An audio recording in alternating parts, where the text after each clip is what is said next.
Number one Iron Age booty daddy.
Ladies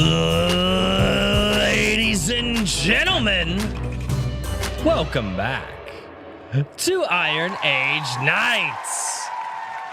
What's going on, everybody? Oh my good lord, we made it through another week, ladies and gentlemen. We win. We effing win. Hojo down in the chat. Hello, everybody. Oh, dude, I look forward to this every week. Ladies and gentlemen, this is going to be a little bit of a different show. And the reason that I say that is because you may notice something weird. There's only 3 of us. And generally, there's the 3 hosts and a guest. Well, we do have a guest. However, because of religious reasons, our guest is not able to do Friday nights. And I was not going to let that stop us from having this fantastic author and comic creator on the show. So a few weeks back, we did a special pre-recorded session, which I have pulled up already. So that way you guys can still get to know the man, the myth, the legend that is creating these awesome, awesome creations. And I will introduce him shortly. But ladies and gentlemen, just so you know, we're going to do the standard intro for Iron Age Nights. We're going to say hello to everybody. We're going to introduce the co-hosts. I'm going to chill a couple of things, I guess, because that's what I have to do now is doing the YouTube thing. It feels dirty. It really does, but I have to do it. And then every time you guys support me, I feel dirtier. So I guess that's the ultimate way for you guys to troll me. So, Anyway, good advertising. I was going to go down that rabbit hole, and I decided I'm not going down that rabbit hole. But ladies and gentlemen, if you guys would like to support what I'm doing here on A Drink with Crazy, I launched a Teespring store. It's got some merchandise there. Some people love it, and I've actually seen some pictures going out on Twitter and some pictures in the Gilded, and it looks really, really good, actually, like surprisingly good. We've got some pint glasses, coffee mugs. We've got tees and hoodies and all. I said I've got all that. I am going to look into adding another merch line with different artwork soon, but I just don't know what I'm gonna do quite yet. I tried doing a poster, but Teespring didn't have a good poster outline. But it's going to be a thing. Goat themed. No, I'm not doing a goat themed one yet. Predominantly because I haven't seen a really, really good, like A Drink with Crazy goat.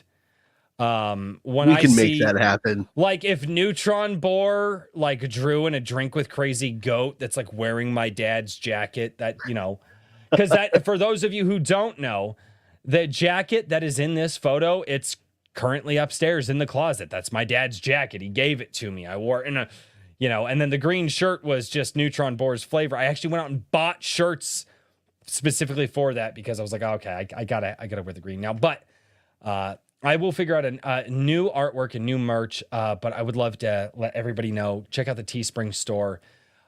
And people are posting the pictures of it. Like, holy crap, guys, thank you. You have no idea every time I see that. And you know me, I am not without a word to spare. I have plenty of words to spare every time I see you guys post pictures that I'm just rendered speechless. I do my best to react and say thank you. And I'm just like, all I can think of is just the generic, thank you, my guy. I don't mean it to be generic. I just don't know what to say. I am so appreciative seeing you guys shout out the A Drink with Crazy merch that you're buying. It's like, seriously, dude, that's what I need to do is rocks glasses, like whiskey rocks glasses. I just haven't got there yet. But also, if you guys are new here and you would like to join the fantastic community that I have that is full of writers, authors, comic creators, tabletop RPG creators, marketers, all kinds of different talents that are networking together to help each other build and grow. And also meme lords out the ass. Like just yeah. If you just want to go and just meme, you guys are more than welcome to go and join my gilded server. It's like Discord, but it's less commie. And you're more than welcome to come over and hang out over there. And without any further ado, getting rid of all that YouTube crap out of the way, let's say hello to everybody in the chat. Over on Rumble, we have Carham. What's going on, man? How are you doing? Squishy Banana Productions, hello. We got Iron Age Media. Richard, you're double dipping. Just a bit, you know. Dip, potato chip, whatever. It's awesome to see everybody over in the Rumble chat. We are on Rumble as well, if that's more your flavor. Then we go over to the YouTube chat. We got Maji Chan. Hello, how are you, Maji? It's awesome to see you here. Trippy Soul, what's going on, man? Frederick Guimont, how are you? Caro Brown.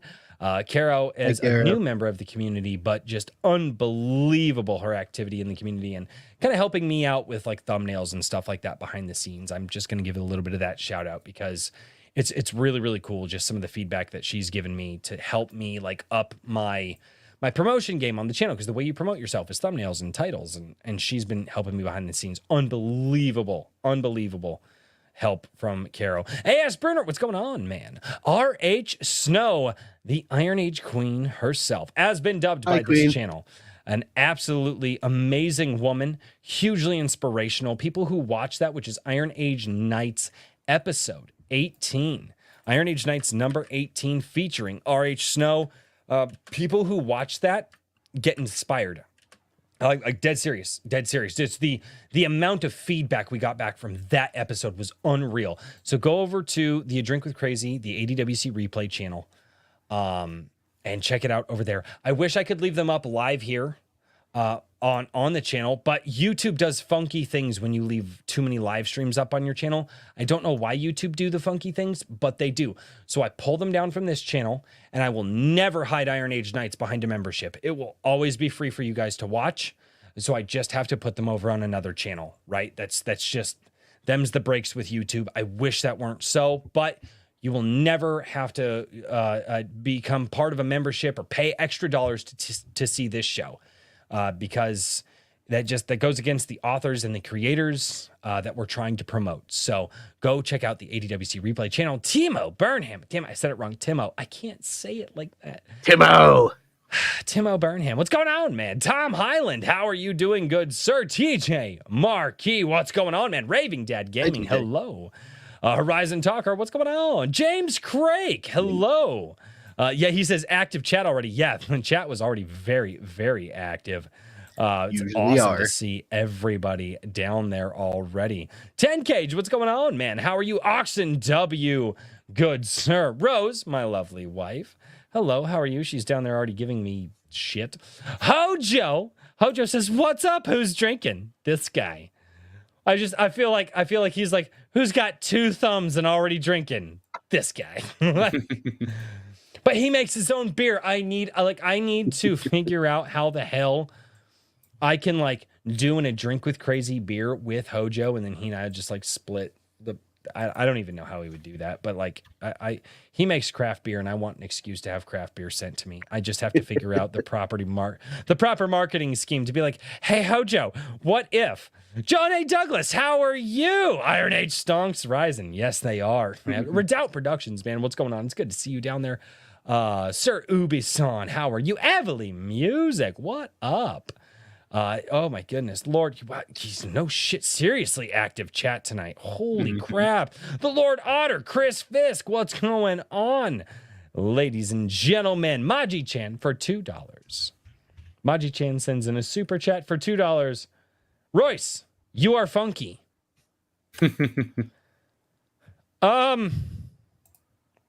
Guys, is that an insult or is that a compliment or? I would just take it as just yes, as yes, and you should say. I would say thank you. Okay, thank you. Thank nice you. As is traditional with the community, you should take it as an insulting compliment. Yeah. Okay. I can do that. Yeah, backhanded compliments I'm used to. Herman P. Hunter, the Lore Forge, what's going on? How are you doing, man? Oh good God, it's you guys are still jumping. My God, you guys are frisky tonight. Calm down. You've made the chat jump on me 3 times already. Calm down. Holy crap. It's Friday night and Saturday morning awaits. Don't burn yourselves out, ladies and gentlemen. And with that being said, I'm going to introduce a man who doesn't know the words "don't burn yourself out" because that seems to be all he's doing lately, trying to get Anvil number 2 out, trying to work on Anvil number 3, trying to also do everything else he's doing in the background. Ladies and gentlemen, it is my esteemed honor to present King Richard. How are you doing, good sir? Doing very well. It's been an eventful week. I think, speaking of Anvil, the biggest news. Yes, you got it. I have from the printer. They had they were already on a tight schedule to get it done by Friday. I mean, the colors in this are just like absolutely fantastic. Let me get a it's getting a little here. Washed out by the light. God, I hate. Yeah, I know. I need to get better lighting in general. Yeah, agree. I also need to do that thing. Yeah, let's see a page. There's not a good page that I give can give us a sneak peek. I'll give you a. No, I don't want to do that because I don't want to reveal anything here too much. There we go. Well, we'll pick. Dang it, Immortal Rising. There you are. Okay. Oh, it's Immortal Rising. Yeah. Ooh. So this is their opening page, but the colors really oh my really God, did that well. is awesome. I think the colors came through better on this issue, just a little bit better. I'm overall much happier with this, but they basically had a trimmer go down where they needed to replace a blade, and it just cost them about 3 hours, and that was enough time to not get all of them done. So I understand the rest of them are getting picked up on Monday, but the first 100 will go out Monday morning, and then the balance will hopefully go out on Tuesday and Wednesday. That's awesome. Because I've got some child care family in town, so that's good. There you go. That's awesome. Well, I will probably be getting mine late because I ordered very late. I remember we were at the bowling alley and I was like, Albany. Yeah, no special cover for you this time. This is the catch up issue, shall we say, where everything hopefully after this I can take a breath and then prepare for the third issue. If I got a special cover every time, then the one that you sent me wouldn't be special anymore. It would become a gimmick. Yeah, I'd probably also have to keep upping the ante, and then I don't want to know what direction that would go in. So. Probably. Oh God, it's not like there's not enough memes out there, but that would be hilarious, man. I don't want to put any more gasoline on that fire. And for those of you who don't know, this was my special cover. He never misses an opportunity to get that thing out. It's a freaking collector's edition, dude. You gave me a collector. If I never, he's got collector's editions of Isom, but you notice that he doesn't get those out all the time because it doesn't have a picture they're open. of him They're wearing open a dress on collector's the front. edition. Yeah, well, I think you're onto something, Richard. A little bit of exhibitionism there. I mean, you do you, buddy, but he's like, I look damn good on that cover. No. Ladies and gentlemen, if you have a poor, abused, scared story that you've beaten into a corner inside your mind because for some reason you don't know how to treat your stories, do that story a favor. Call or email or Twitter or whatever it is. whimsyland.org. You see, that is Daniel P. Riley, and he will come over, offer that kind, caring hand, and he will teach you how to love your story and bring that story on to the page. Daniel, how are you doing this week? You feel good about yourself? Oh, I feel fantastic about myself. The look of awkwardness on your face was like, what the fuck is this? A Sarah McLachlan commercial? Like, one of these days I'm going to put the music on just to mess with you. Just hold it right up to the microphone. I will get copyright stricken. Mm-hmm. Oh, God. It's so good, dude. I don't know why. I'm just like, I've seen so many people like, man, I just can't get this story out. I just wish I could get this story out. And I see like the frustration that all these authors have. And like my brain made the connection one day. I'm like, they're taking that frustration out on their story. Daniel helps get rid of the frustration. The story is beaten and abused. Daniel can help the beaten. Yeah, apparently I'm story rescue now. Dude, it was awesome though. Like that's just where my brain went. Like I don't know. I don't fucking know, dude. I don't know why my brain made those connections, but that's legit what happened. I was like, this would be a great gag. And every time I do it, I just see just the lack of comfort on your face, and it makes it even better. Yeah, I die a little bit inside every time. How have you been, man? I'm doing good. I am closing out everything for this month as far as projects are concerned. During tonight's extra special show, I'm actually going to be working in the background. I think all of us are going to be working a little bit in the background, but yeah, I want to get it done so I can enjoy the weekend. And it's not your fault, but I woke up Thursday and the seat of power has turned into the seat of darkness. And I think I'm going to have to blame Stormcrow on the comic shop Wednesday. What happened? I was going to say. I see this. What? It's different. A different chair. Change is bad. Remember? Yeah. Wait, we're the change is good. No, word change is good. Change is good. Some change is good. Look towards the future. Look towards the future. No, except for whatever the hell they did. It's the same chair. Look, same pattern. I don't know. That change is disturbing, to say the least. Yeah, I'm gonna have to blame Stormcrow. What did you come do? over and like reupholster your chair or something while you slept? I mean, no, I think something on it and dyed it. I think he just pissed the seat of power off, and it turned into the seat of darkness. I'm gonna have to do something to make it happy again. I don't know. Stormcrow, you suck. It's okay, Stormcrow. It's okay. We still kind of love you. We love you like we love you like a red-headed stepchild who needs to do those damn dishes. Otherwise, but we love He's you a like good that. troll. He is. All right. Well, ladies and gentlemen, before I introduce our guest, and again, this is a pre-recorded interview that we did a few weeks ago.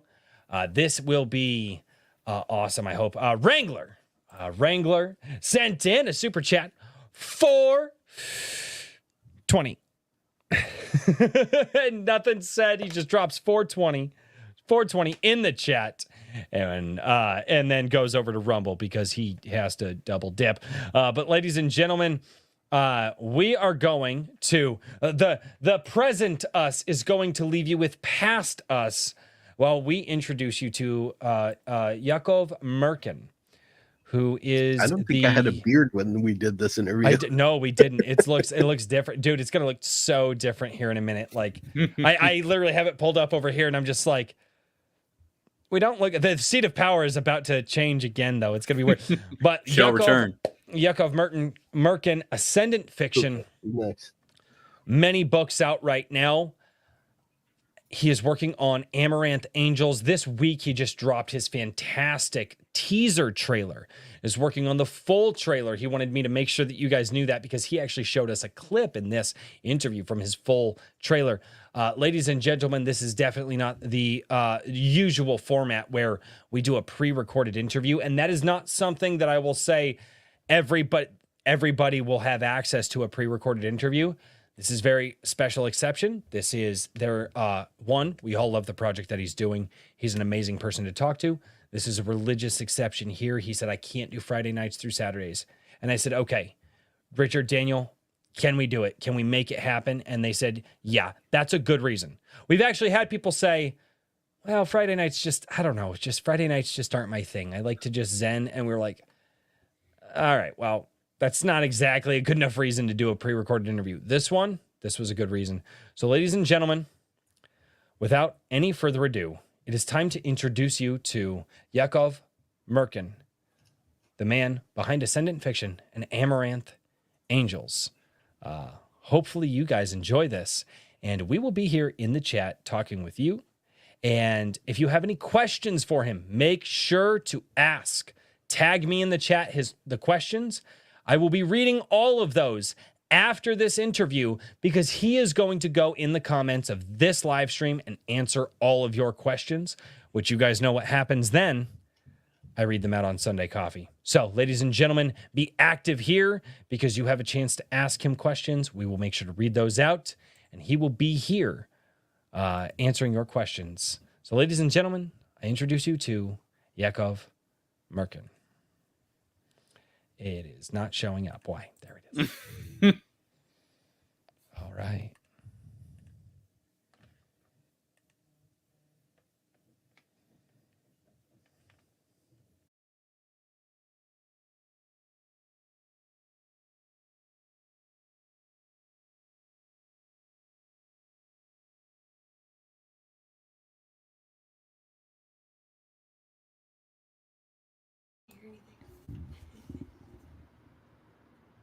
Why do we have no sound? I'm going to start doing the voices for everybody. Well, the problem is StreamYard doesn't have just an auto-engage sound. God, they turned MST3K the shit out of it. We're going to have to just imagine. All right. Do we have sound? All right, and ladies and gentlemen, without any further ado, it is my pleasure to introduce you all to I'm gonna screw it up again, and I just did this. Yakov Merkin from Ascendant Fiction. Man, how have you been? How is life treating you with the projects that you have going on? It's been pretty good, pretty busy between all the projects that I'm working on. Obviously the Kickstarter, and obviously I mentioned before I started a new job last week, so I'm adjusting to that. And also I'm moving next month, so that's going to be fun. Oh, so Lord. life's giving me it's a good move that I needed to do, but it's still more work to do. But Gotcha. overall things are going pretty well, all things considered. Good. Awesome. That's awesome, man. Well, we have definitely seen a lot of Amaranth Angels in the lead up to the release. I mean, you were dropping that and the artwork to that on the Comic Shop Wednesdays for quite a while. And so we got to look at the fantastic stuff you were doing with that. But it is very different than some of your other projects from the past. Right. It's definitely a very different undertaking. We have your website here that I want to present to everybody, but just so people can see everything that you have been working on. This is over here on yakovmerkin.com. And as you can see, A Greater Duty here, which again, we've checked out from you before as well on the Comic Shop Wednesday, all of the various different artwork that you have from your different projects. You did the Dragon Hand, which I know was a couple of people bought because they thought that perspective was crazy. How are you able to come up with the variety of what you're writing?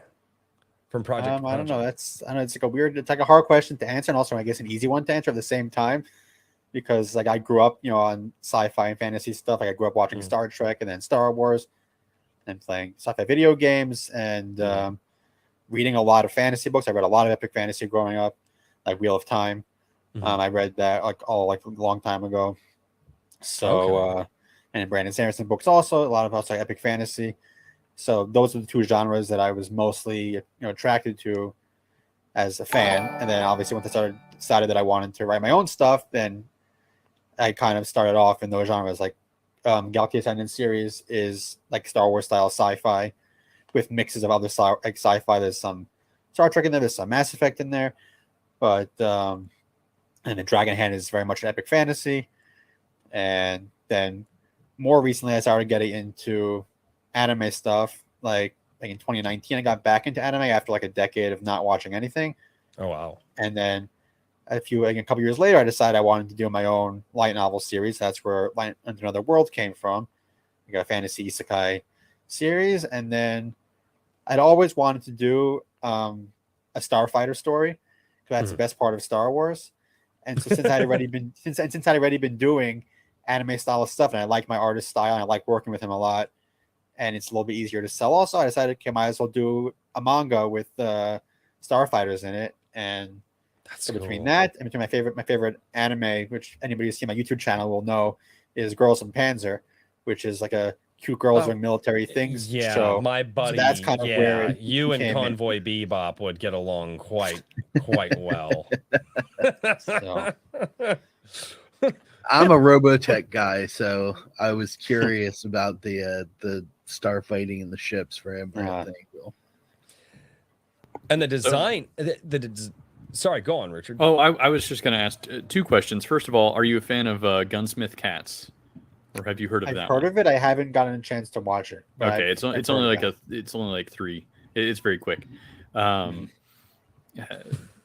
But just to one of the questions I had was your Galaxy Ascendant series. That's entirely separate from Amaranth Angels, correct? Yeah. Or is it the only thing like the only thing they have in common is that all of the alien characters in Amaranth Angels are based off of or inspired by different aliens from that series. Okay, so there is kind of like a loose connection. It's more like a self-referential thing. It's like I could do it, why not do it? Okay. So, Well, you already have that in your wheelhouse, and it's like, why, you already took the time to have the designs. Nothing says you can't tweak them and use them. just animify it, basically. Right. Yeah, that makes a lot of sense. Yeah, that's cool. I think I'm assuming that this would be well before any, this is set much closer to current day. It's still pretty far in the future based on what we're saying here, but has there been alien contact before now with humanity, or is this kind of like a first Amaranth contact Angels? as well? No, I mean it's set. I think I set the year of the story to the same year as original series Star Trek, because why not? So it's like a couple hundred years from now or something like that. So not too far in the future. And there has not been alien contact yet. There's been like I mentioned in the prologue, there was kind of like a scare about it, which is kind of I remember reading that. Started kind of accelerating research and development of starfighters and other space warfare stuff, just in case, because they don't know what's out there still. Very cool. That's really cool. Like, I don't remember the last time I saw something that was doing that. Like we're now finding out that the aliens, there probably is something out there, but in a longer format. Because usually it's like they knock on your front door and bam, hey everybody, guess what? Aliens. And it's like, we're pretty sure there's some stuff out there and we should probably be prepared for it. That sounds cool. Yeah, well, it's going to happen. Something it's not really a spoiler because it's in the blurb that there is an alien attack early in the story, and that's kind of what sets off where all the characters end up and how that gets started. So yeah, that was interesting to me because it was almost a self-fulfilling prophecy in that there was a scare, so they ramped up development of stellar flight, and then end up actually in a conflict with an alien race. So it's almost if we hadn't have gone up there in the first place, maybe this never would have happened. Yeah. Right. I will say this. The first thing that captured me was the artwork. This the space flight cover over here. When I saw that, I went, this is something I want to check out. Your starships too. very, I mean, obviously recognizable, but different designs. And I love that you actually did Yeah, that. I found You that did, interesting too. but you didn't just go with the typical standard everything. And I'm assuming there is a reason that all of these young ladies pilot a different type of ship. I'm assuming that they, Yeah, that's part of it, and also just simply because I wanted them all to be visually distinct, so that in a battle scene, it's easy to know where each of them is at any given time, because you know whose ship is which. And also, all these ships I designed myself. I mean, the basic design, like I did the really terrible, like, you know, rough sketch, and then I sent it to real concept artists to actually make pretty. But also all of the main ships, these and also all the main alien ships were my designs, and then like I said, the artists, like concept artists, you know, made them actually like actual models of them. We have rough 3D models of a couple of them now for the trailer, which is still being made because it's taking longer than my artist thought it was going to take. But that stuff happens, right? So. Yeah, I like it. The in like I said, I'm a Robotech guy, Macross Plus Robotech. When the animation for that, when they designed it, the only distinctive characteristic about most of the ships was color. And I think a it's good certain to character get away piloted from the that. blue one, the green one, and then the main character piloted this red, white, and blue, very patriotic, heroic looking version of the exact same model. But each of the ships that I saw in the preview that you put up is distinctly different in its format. Different colors works well for when it's animated, but obviously when you have just black and white comic pages, you kind of need, you know, a visual thing. Even for the alien characters, who they're going to have like different, since it's the alien military they're going to be interacting with, it's going to have ship classes, so they're only going to have 2 different types of fighters for the different alien girls also. So for them, what I'm probably going to do, we haven't gone to this point yet, it's a little bit further down the road in the volume, but we're probably going to give a bunch of them, or all of them probably, like nose art on their ships, like also easily tell them apart in the action scenes without having to like you know, tell you every time who's flying which one. Yeah, show don't tell. Yeah, what a concept.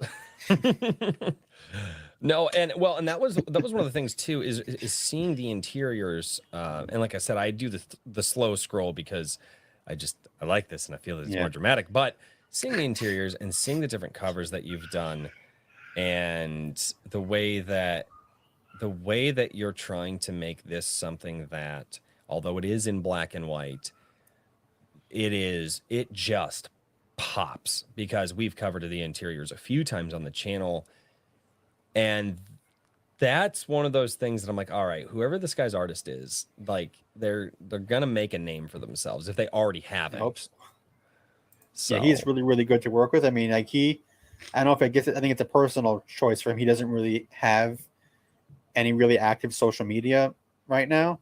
Like I don't know if it's he just got tired of it or just doesn't want to bother or whatever. But like I can relate. So he doesn't he has like a YouTube that he doesn't really post on. He hasn't posted there in months. But so like I don't think anybody knows who he is apart from people who've read my stuff, because he did my light novel art also. And that's part of why I wanted to work with him on this too, because I saw how good all that came out. I was like, if I'm going to stick with anime style stuff, I'm going to use the same guy again, because I like making long-term relationships with my artists and other collaborators, because it leads to good things. Like with my artist just now, with like they mentioned the animation that's taking longer than he wanted to do it for the trailer. Like he said recently, like if I hadn't been like a long-term client, he probably would have given up on it because of how much work it ended up being compared to what he thought it was going to be. But because I've been working with him for so long now, he's gonna get through it and finish it up. Hopefully soon. Hopefully another week or so, maybe 2 weeks, and get that done, because that's gonna be really awesome when it's finished. Yeah, it's fantastic. It looks so good. Just seeing all that. This cover is insane. Like this cover here is that's the prologue unreal. So no, I mean, this got me excited to, and we have been waiting for this to come out, and waiting for this. So have I. To come out. Yeah, and finally you're there. Finally you do it, and when I was like, man, I want to get you on the show, and then you're not able to do Fridays into Saturdays, and I was like, All right. I'm going to make this happen regardless because I love what you have here in the project. I'm glad there's still some more time to back it as of right now, as of the recording of this video. And actually, there's more time to back it as this is airing. And so, with that being said, how has everything been going so far? How do you feel the trajectory is for your funding goals and stuff like that? If that's something you want to talk about. Yeah, I mean, obviously, I would like for it to be further along than it is because one day I want to have a campaign that funds in the first week so I could just relax the rest of the time because that would be just nice. Not have to work. All my campaigns have been like, not like last minute, like crunch, but like in the last week or so is when they usually get funded, my previous projects and stuff. Okay. So I want to get to that point one day where I could just set it, get it funded immediately, and then just relax. But clearly not there yet. So as of recording, we're I think almost a quarter of the way funded with still 39 days left. So it's still a lot of time left. And there's over 100 people who are following the campaign who haven't backed it yet now. We're just about 100 people. So like hopefully a bunch of them jump on by the end. And obviously once the trailer is finished, fine, that'll also I think help boost its visibility too. I'm going to do some ads with that also once that's done because that lends perfectly doing YouTube ads, which I've done before for my other stuff, which got some results, I think. That's so really cool. Nice. Yeah, so that I'm really looking forward to because I've seen the in progress stuff and I know how good it's going to be. But like I said, it's taking longer than expected. But again, then with art that happens sometimes. Yeah, absolutely. And you've let's see here, you've created 6 previous, so you've delivered on a number of campaigns. So I think that's another feather in your cap. That a lot of that's something that is not always the case. So hopefully, as people can look at that, it's a good confidence builder. And with this, with the art that you have so far, I mean, I agree. I'm really enjoying it. It looks absolutely professional as far as I'm concerned. And with the the page count that you have. Right now, you have a delivery of like July of next year. So I'm sorry, I had to step away for a second, but like, how many pages do you guys think that you have so far, and how are you feeling about so that? Far Everything going well? Yeah, so far we have the prologue, which is 31 pages. That's been finished for a while, and I have I think the first half of chapter 1, which another like 15 or 16 pages that are mostly done. Like I mentioned before, I've been away that we're working on a trailer for it that involves some animation. And that's been taking a lot longer than my artist thought it was going to take. So that's been eating up time that he would have been spending on the internal art, which is part of why I set the delivery date that I did, because I try and set my delivery dates with buffer time in case there are delays, because there often are, especially the more art that's involved, the more likely there's going to be some delay. So I hope I set a buffer enough, but I think reasonably likely that we'll be able to get it done by then. I think I took his estimate and then gave it an extra month or two, so just to be safe. But yeah. So otherwise, I mean, once he was able to do the the internal pages at a decent rate. Again, just the animation stuff just takes a lot of hours. Like he gave me a whole breakdown recently of just especially for the 2D stuff, just how long that takes per scene, and it's like, okay, I understand why this is taking a while now, but with the internal stuff, it's actually easier to do manga pages than it was to do interior arts for my light novels, because he was trying to tell an entire scene in one image, whereas here we have all the pages to work with. So each panel is to the next panel, and then the next page to the next page, and so that makes it easier for him in a sense to I guess get through it faster. He doesn't have to worry as much about exactly what goes where, because it just there's not like you have one art for this entire chapter and then you're done. You have the entire thing is art. So that is a very different way of looking at things. I didn't even thought about that. Yeah, with some of the stories in Anvil, it's like if I'm gonna have a couple of illustrations, then I've got to pick the pivotal scenes that not only are important from a they're going to be the scenes that the reader is most interested in, and then you have to also make sure that you're getting you're ticking these boxes, whereas I think with manga and comics, because it is so much more of a a flowing narrative. I mean, there's some weaknesses because you have to make sure that you capture any kind of background details. You can't have a bunch of narration, but yeah, there's definitely a dance between the two. I mean, Yeah, aside from that, if my light novels, I always had to pick, like, because I'd be doing 7 illustrations per book. So I have to pick which chapters are going to get one. I usually have 10 chapters, so 7 out of 10 will get one. Then I have to decide what I want to do where, and I try and have a couple of them be like action illustrations, a couple of them be more like quieter moment scenes, just a little bit of variety in terms of what I'm showing, and therefore I have to pick that and then go over with my artist what I want, what the whole. I usually actually give him the entire book beforehand if it's ready, so that he could then read the entire chapter, the entire scene, to get a better sense of what's happening, so that it's easy or easier. That's an awesome artist to work with. Then, yeah, he does a lot. Like, he does Absolutely. more than he needs to sometimes. Like when I was designing like the flight suits for the characters, I just gave him like rough design basics of what I wanted for the flight suits, and he came back with like an entire like sheet with like each part of like what each part is for, and like I didn't think that far ahead. So what and so for and that's actually one thing that I noticed that I had commented on the flight suits is that on the shoulder pads of each of the girls there's a different color. Was that a you decision or was that a him decision? that was a him decision. Okay, because I caught that immediately. As soon as I saw that, I was like, wait a minute. Because we're like, yeah, the suits look really cool. And I was like, white, orange, there's a purple, there's a blue, there's like a yellow. I was like, they're very distinctly different. And I was like, that's a cool little thing right there. So Yeah, I'm like, probably also going to add like little symbols on the helmet at some point also, because obviously you don't have color in the comic itself. So we're probably going to do that also on the helmets to some extra identifier, just to make it a little bit easier in action scenes too. Absolutely. That Sounds great. Yeah, I like having an artist who's like, and I give him some creative freedom also to just with certain things that aren't as critical on my end, and then that makes it more fun for him, and also artist input. Artists know how things look, what looks good better than I do as a writer. Yeah, so I'm happy to defer to him. Like in most cases, I'm happy to defer to him when he says, "Okay, I think we should like adjust the script a little bit like this, or adjust like these panels to change like that." And so like I always consider like him my final editor on the actual script, because he gives me any kind of artistic feedback after I get all of the other basic feedback, or just proofreading on the actual dialogue and all that. Yeah, well, I mean, manga and comics are ultimately a visual medium. Yeah, so coming at it as a writer is probably, I would say, at least maybe not more difficult, but it's certainly a different set of mental muscles. Yeah, that it took you a little have to bit play of there. time to learn.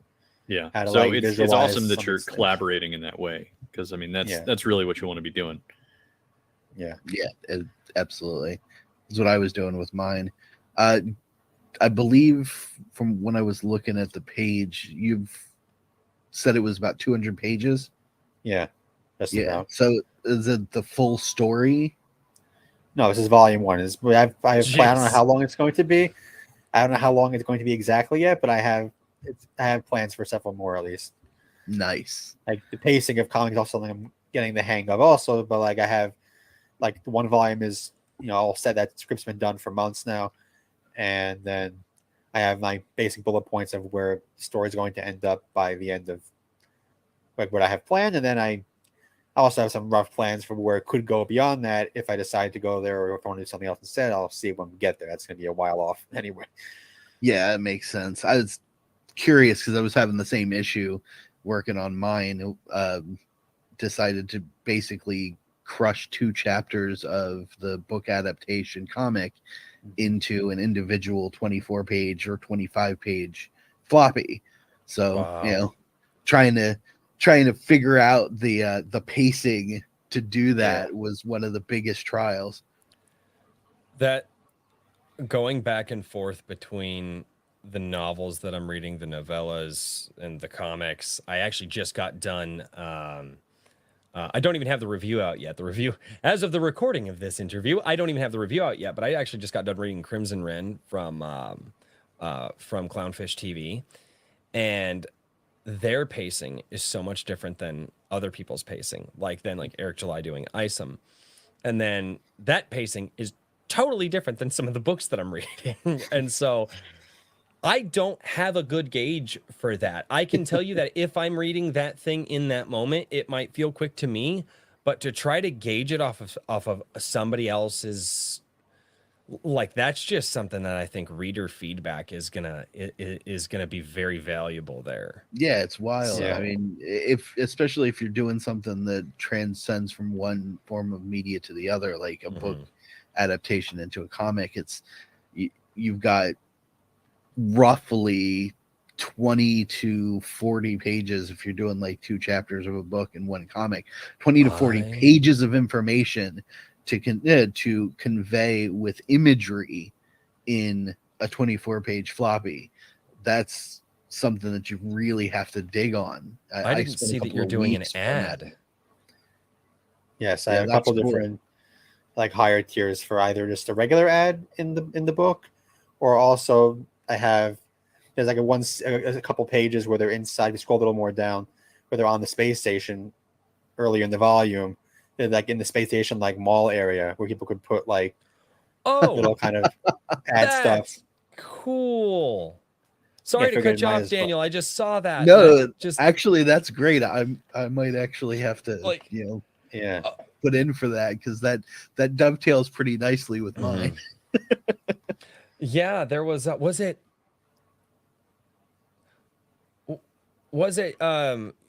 think it was you that was talking about doing having ad reads for creative projects on your YouTube channel. Or was that somebody else? I was. No, I've done that. I started recently where I offer affordable ad slots for creators who want to promote something on my channel, because I know with my main videos, the Girls and Parents are ones, how many views they always get on a regular basis for the last half a year now or more. So I could say like with confidence that on these videos it'll get X number of views at least, and then therefore I could charge something and then feel good about what I'm offering people. Yeah, that's great. I'm wondering if I can, because I'm thinking I am thinking about doing that, but I don't know. That's interesting. I'll have to pick your brain on that. If you wouldn't mind, I can pick your brain after we get done with the interview. Sure, but I don't mind. I love that idea. I love the idea of being able to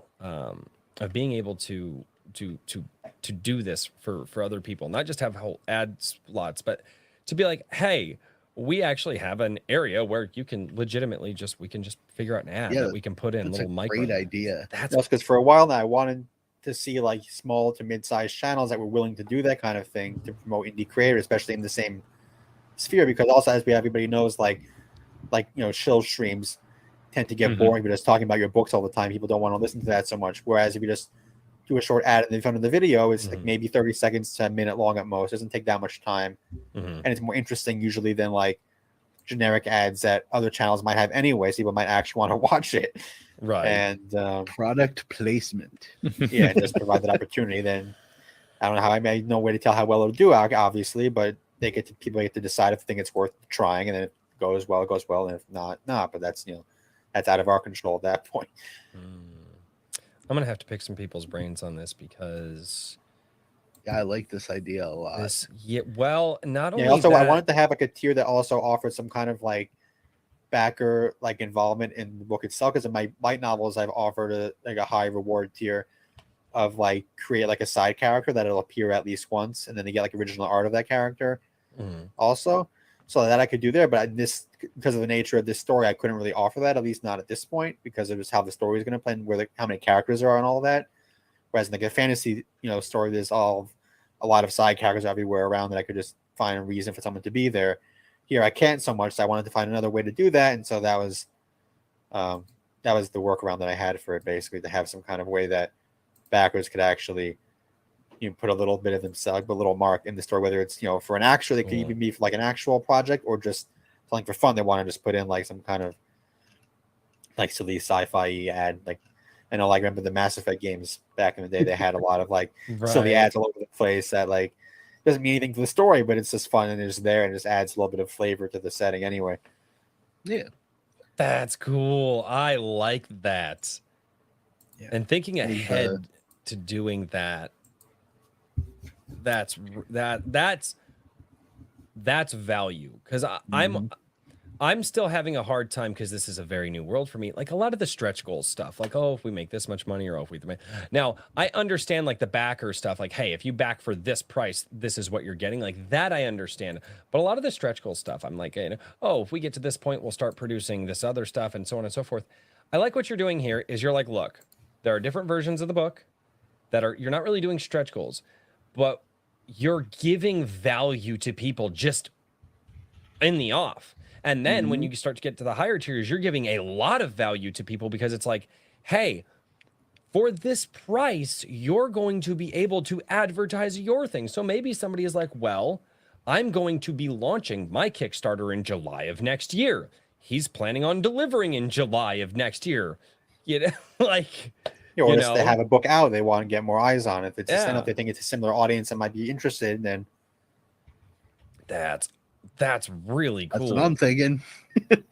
Yeah, and I have one more tier also. I know you didn't get to. We have another tier where one of the characters kind of like advertises your thing too. I did that once for my previous campaign too, where like get original art of the character. Like they pick one of the characters holding up like a little sign advertising something, which is also another cute way to get, to get original art out of it. And also, again, that ad will go inside the book too, and like in the back somewhere, and then they get to use that image to promote their stuff wherever.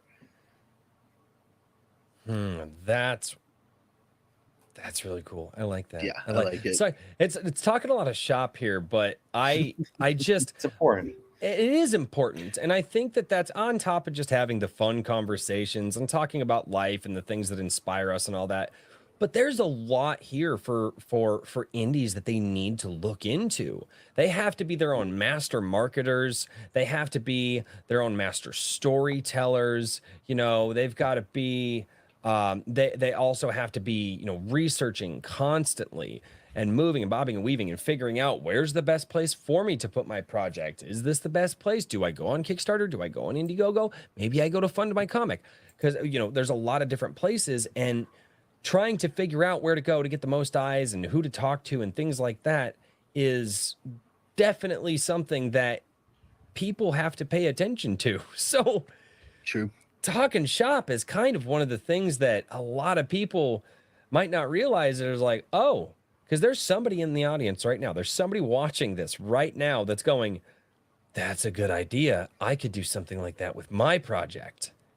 And we just gave somebody a light bulb moment in their head that they can take and they can advance what they're doing, Well, I think part of it is also that, I talk about building an ecosystem, and a critical part of that is, you've got to have different ways to network within an ecosystem. And right now, a lot of that is dependent on social media, which, I'm not saying you can ignore that. That's definitely the easiest and best way for a lot of people to do in terms of cost versus benefit. But to have your advertising like wrapped in that, we need to start reaching across our different fan groups and everything else and networking them together, because I think there's a real strength to keeping people engaged in the same space, right? Yeah, so no TV channel wants you to change the channel at a different time.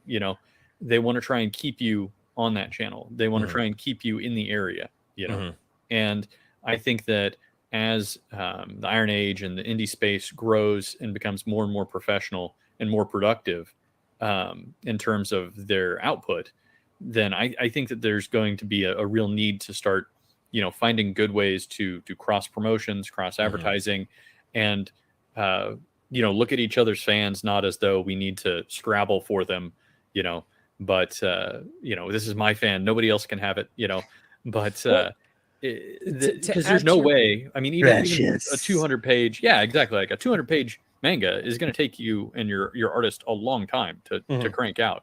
It's going to take a consumer, maybe a couple of weeks at the most to get through it. They might go back to it, but they're not going to sit there and consume it for a year. You know what I mean? 200-page manga will probably take me as a slow reader, maybe 2 hours. I mean, if you sit down and burn through it, I'm just trying to be as optimistic as possible. Yeah. That, like, No, you know, but I read a little bit, but- I set it down, you know, Oh, no, maybe I don't can't come do back to it for a few days. Well, I mean, I can do that. Sometimes I do, but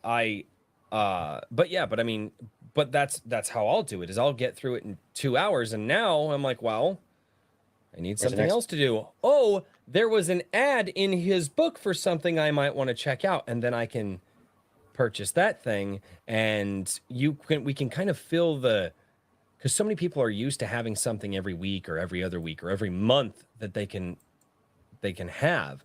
Well, every evening you sit down on Netflix. What am I going to do with my evening? You know? Yeah, not wrong. I think you guys are onto something. See, this is why I hang out with you guys, because like you guys are like way smarter than me. I'm totally stealing a bunch of ideas from you guys, like, just so you know. Like and I will do it shamelessly too. We're gonna have Royce Flicks here soon. Yeah, that's great. Oh, dude. No. Damn it, Rick, don't say that. It's too late. I've already bought royceflicks.com. Don't give the chat ammo. I can't even see. You don't want to know what the domain was originally redirecting to, but no, don't do that. Why do you guys do that to me? Too late. You better go buy royceflicks.com before this airs at the end of September, because you know somebody's going to go out there and buy it, and it's Flicks with an X, not 3 X's. You don't want to go there. That one the hedge will grab. No, damn it! I hate you. I hate you all. I cannot believe you just did that. He's gonna have to buy like 3 different domains now.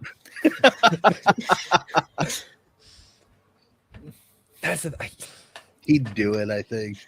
I mean, you could just cut this portion of the interview, but no. No, I could not cut this portion of the interview because that would be dishonest, and I don't want to be dishonest with my chat. Great. Wow. That's awesome.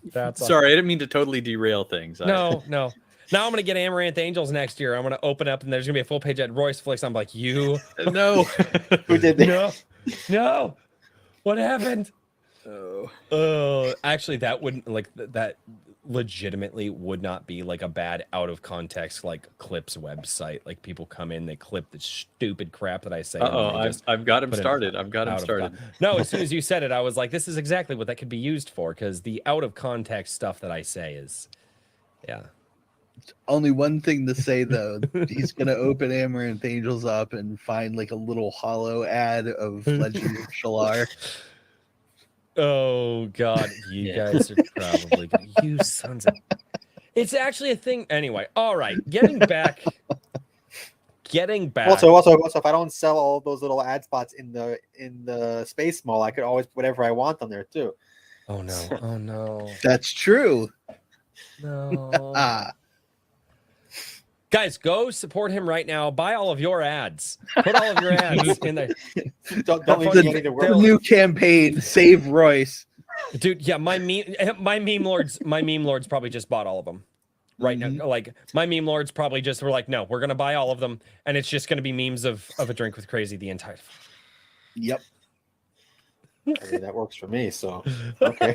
It's helping him out. So we also have to recognize that if we're leaving it open to people to do stuff like the memery could be, I mean, obviously as long as it's, appropriate. Yeah, there's some limits, like no NSFW, obviously, explicitly like political. It is that I kind of want to, that kind of stuff. But like, you saw my custom cover of Anvil, right?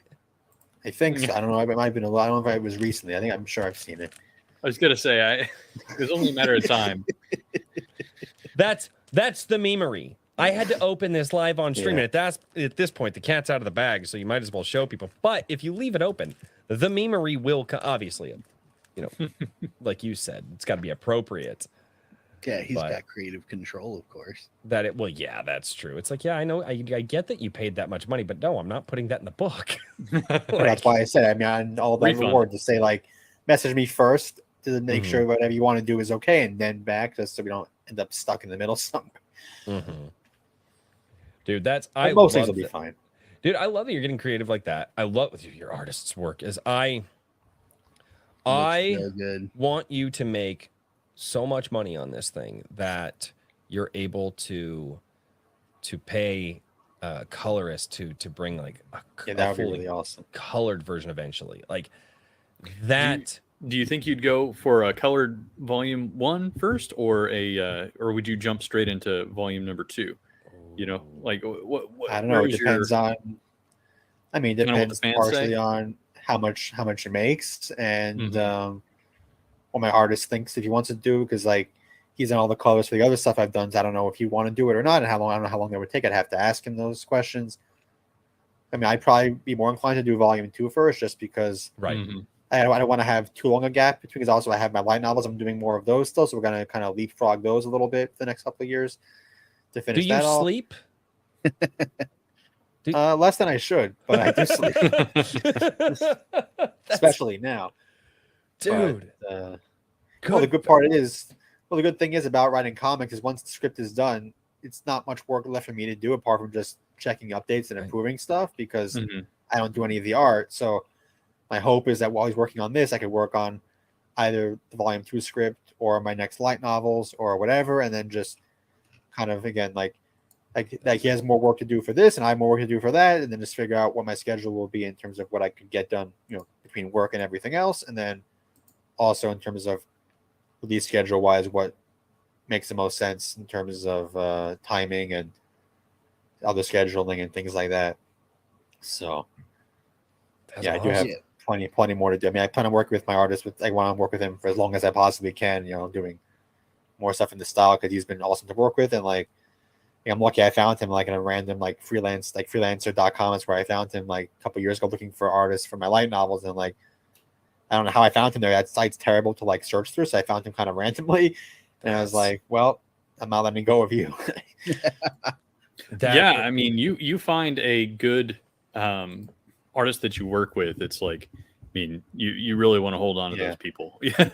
I have. Do whatever you can to make sure it's fun for them. Also, that's why I like giving my artists like some measure of creative input onto like my covers and other stuff and the character design, just because I don't want to be over demanding about like details that don't really matter that much, because it's more fun for them that way. Then they're more inclined to want to work with me more. And like so far, like thank God, none of my all the artists I've worked with on major projects, like I'm happy to work with again. Like my artist for the Galactic Ascendant series and the Dragon Hand, I get the same artist for both of those. And like as soon as I write more books that require his art, I mean he's game to do more because he enjoys it. Cool. So yeah, you can even see actually in the back here I have the actual that's a physical painted Dragon Hand. That. So I bought that from him at a discount because I'm client discount. Right. But so I wanted to. You just inspired this question. So so is it you come up with the general look of the character and the character's personality, and then they can kind of build the character around that? Is that kind of how that works? So that's kind of where like some of the creative freedom will come more in? or less. Like with the Amaranth Angels characters I came up with like the basic like physical look and the basic like what the hair color, like the hairstyle within a certain extent, and then beyond that is like let him go with it, and more so for the alien characters and how to incorporate some of like the little like alien or like animal like aspects. I don't know if I could put images in the chat anywhere to show because I have the alien characters are also. able to present. There is a present button down below. If you click present, it'll pop up, and then I'll bring it up on the screen for everybody. Okay, and then ask you like share your screen and all that. See if I can find it quickly. Careful if you're opening up like DMs in the background and it's like there. No, I'm just gonna open like the image file. Yeah. Oh yeah, that's perfect. Yeah, just hit present, and then it's kind of a weird system that StreamYard has. That's what I did for the GCI comic, was just described characters and let my artist show me how he interpreted them. A little bit of feedback, and then we were good to go. He's got it down.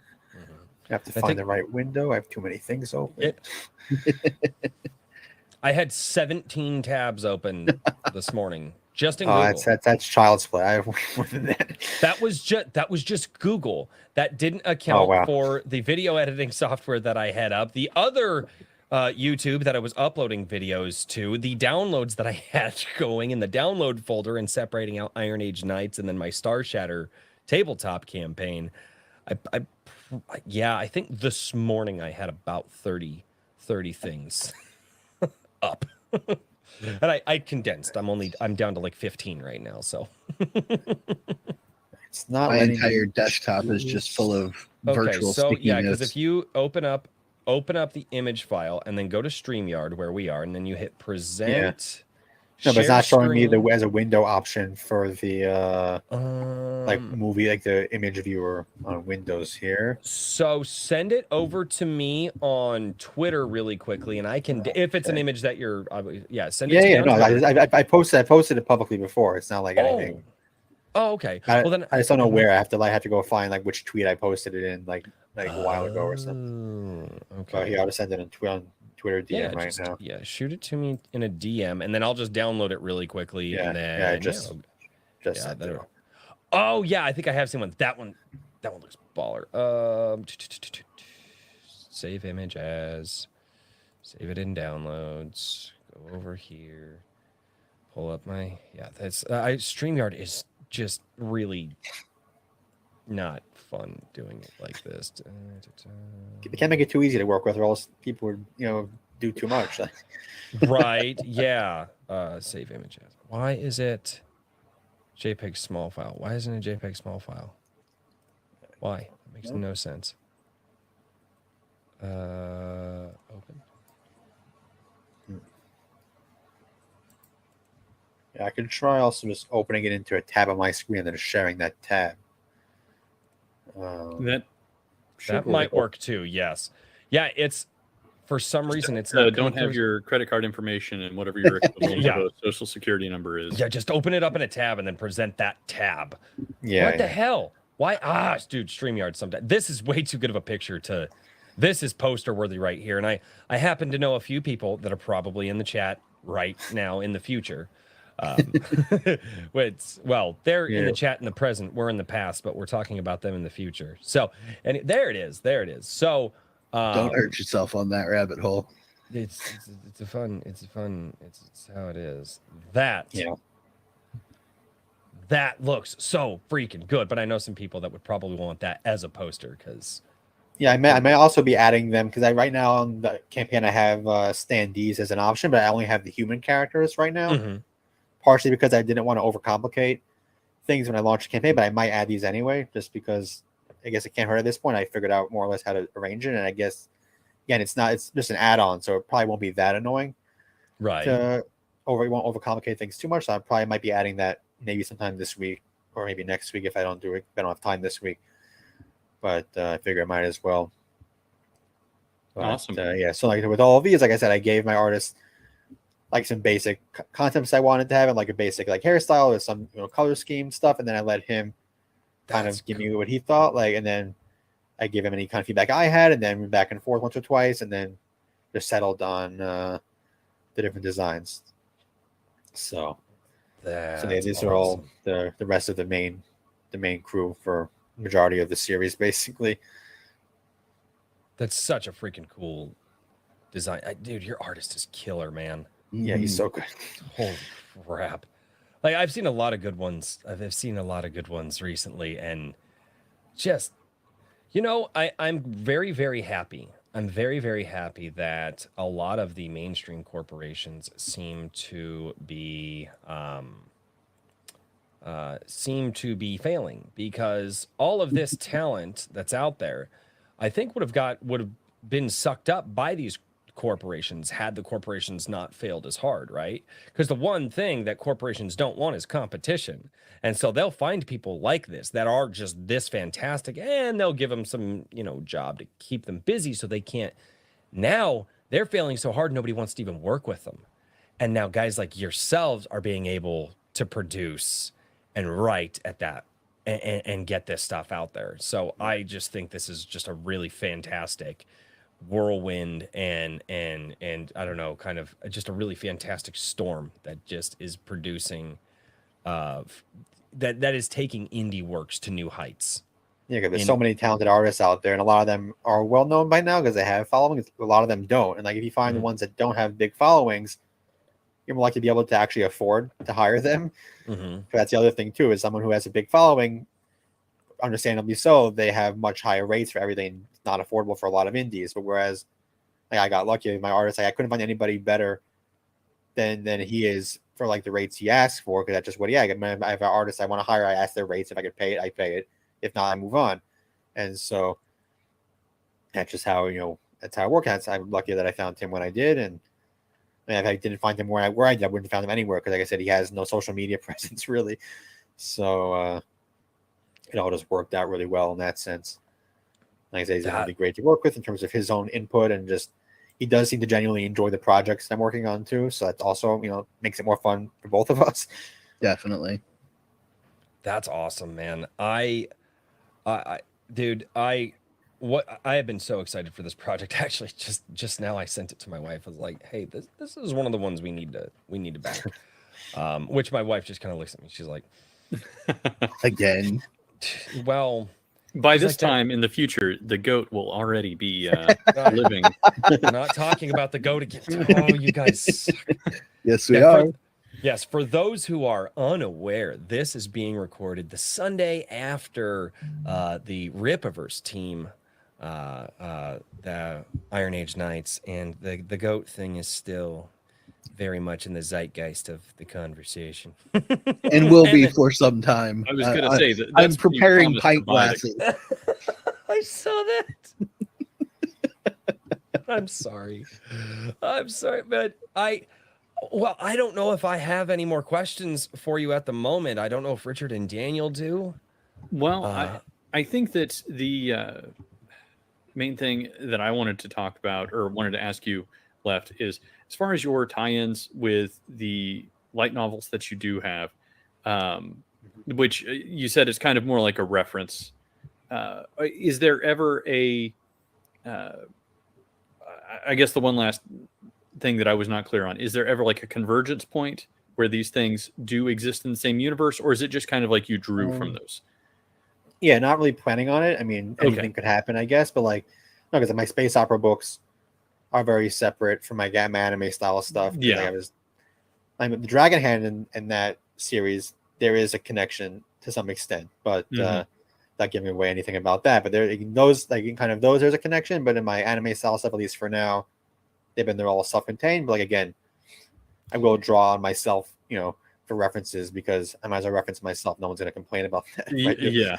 Well, people will complain regardardless. But I like calling it Easter eggs. I mean, we've called it Easter eggs for a long. Oh, hey, this is a reference to his other work. Oh, hey, So of your work that you have out now, like if somebody was wanting to, grab Amaranth Angels and then potentially look at some other stuff from you in the meantime, what's your recommendation to somebody who wants to get a feel for your work right now? It really depends on what they like best, because like I said, my space opera is very like Star Warsy, like sci-fi, like big epic, like galactic scale, war stuff. And obviously I drew on that to some extent for this, because this also has, space battles.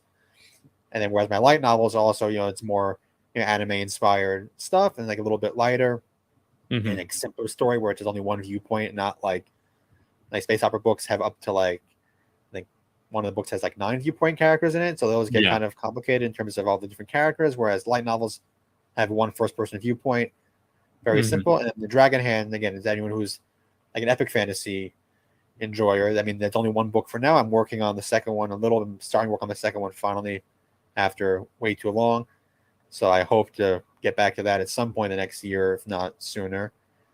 And I mean, that's awesome. Really like all my projects so far. I mean, most are mostly series, so it's like there are a lot of books, but it's still most like only a couple like specific options, because like, well, I think you have your bases covered, right? You know what I mean, in terms of the things that a lot of consumers are looking for in terms of broad genre. You know what I mean?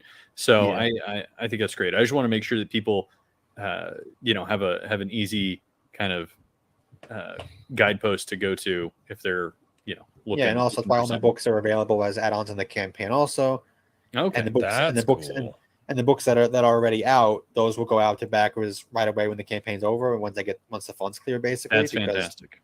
they're going to ship separate because those are going to go like direct from Amazon Love that. shipping. Much easier. So like that could those so those is also is so there's no wait for those once the campaign is over, and so they're all available. Like everything that's out as of when the campaign ends is available as an add-on, and in both ebook and paperback, obviously. So if anybody does want to jump on to one of my other series while waiting for Emerald Angels to get finished, you could do it on the campaign and save a little bit of money off compared to like buying it off Amazon with all Amazon shipping and all that. So Yeah, it's great. It's Awesome. fantastic marketing strategy. Yeah. yeah, I was really glad when Kickstarter finally added add-ons as a built-in option. Like for my last campaign, they finally added it. I was like, finally. Because I don't have to worry about like putting extra tiers with my other books in it. Now I can just say, hey, here's the main tiers, and keep it simple. Then here are the add-ons, and add on whatever you want once you back at your main reward tier, basically. Awesome. Well, man, thank you very much. I appreciate it. I enjoyed this project a lot. I don't know if anybody else has anything else. Yeah.